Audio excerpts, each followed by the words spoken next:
Okay, welcome everyone. Sean and I have been working, coming back to the conductive paint potentiometer idea, and we discovered something that was very interesting. We discovered that having a wide strip of paint the whole way through the, actually on the reverse we've still got that strip, haven't we, Sean? Yeah, I'll turn it over. This was the this was Mark 1. We were trying this out. What we discovered was, thanks to Sean's genius, was that this has very little resistance due to the width of the conductive paint. There is so much surface area that the signal or the voltage just travels extremely easily from point A to point B. So we realised by thinking about water pipes that if we created some impedance of that by having a thinner strip, which Sean first of all experimented with in a straight line yesterday, we realised that the resistance went up quite measurably, extremely noticeably. I can't remember what the numbers were, but it was extremely noticeable. So It was orders of magnitude, I would say.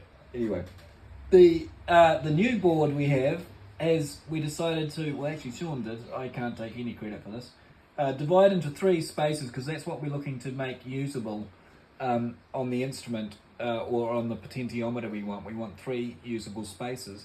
And they're separated, as you notice, Sean will point them with his finger, by these thin squiggles, which create greater resistance between the three spaces. So the three spaces, little resistance, so there'll be little change in value, but they're separated by high resistant areas. So before we put the top on, we thought we'd show you how this works or what the outputs are. So first of all, Sean has a wiper. Maybe talk through the wiring. Yeah, sure. Into the Arduino. So we're into an Arduino and coded it into Max, which we'll show you in a minute. But anyway. Yeah, it's wired up just like any standard potentiometer. This side we have connected to the ground of the Arduino, and this side is 5 volts from the Arduino. And this is going to an analog input and is acting as the wiper. This will eventually be probably a copper strip that goes on the top that Drew presses down. But for now we're getting 3 pretty distinct values here. It was about 17k ohms there and 6k ohms there, which is plenty to get 3 distinct spots. So it gives me 3 areas to touch, which I can map and max to create different either outputs or effects or functions. Yeah. So I can just tell you what the numbers are first of all as Sean presses it, and then we'll look at the max screen. This should be basically 0 resistance, so we should get... top, right? I'm thinking of it backwards. This way is 0 resistance. So that's 30, that's giving us 33, somewhere between 33 and 35. Yeah, actually, Mary, just show up there. You can see that it does wiggle a bit. We just shut up. So you can't quite see those numbers, but you can just see. So you can see what's moving. This is when it's detached. That's just noise. So you get noise when there's nothing touching. So you want the wiper connected all the time to something. Yeah. So we'll call this position 1. Position 1, right? Yep. Now go back down to Sean. He's going to move. Yep. So now he's going to position 2. Position 2 is here.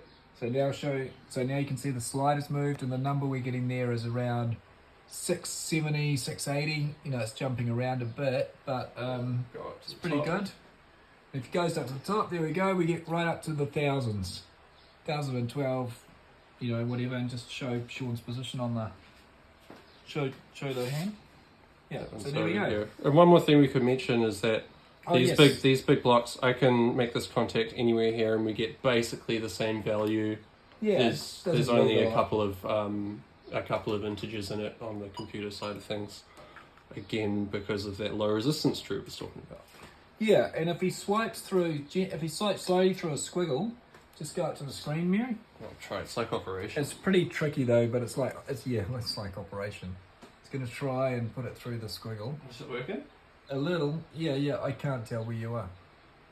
Yeah, it moves. I think it's interesting. It is, eh? It jumps when you hit the big one. So when you go through the squiggle, there's actually still... Where are we? When you come off it, it jumps right down to zero. Interesting, eh? Yeah, there's a little bit to explore there. I think that's up to you guys to explore on your own. Yeah. We can't. I mean, We're not here to do everything. No. Anyway, that's where we're up to. Thanks very much for watching. Thanks, Swan. Thanks, Thanks Mary, for Meridani, filming. for filming. Great job. Yeah, great job.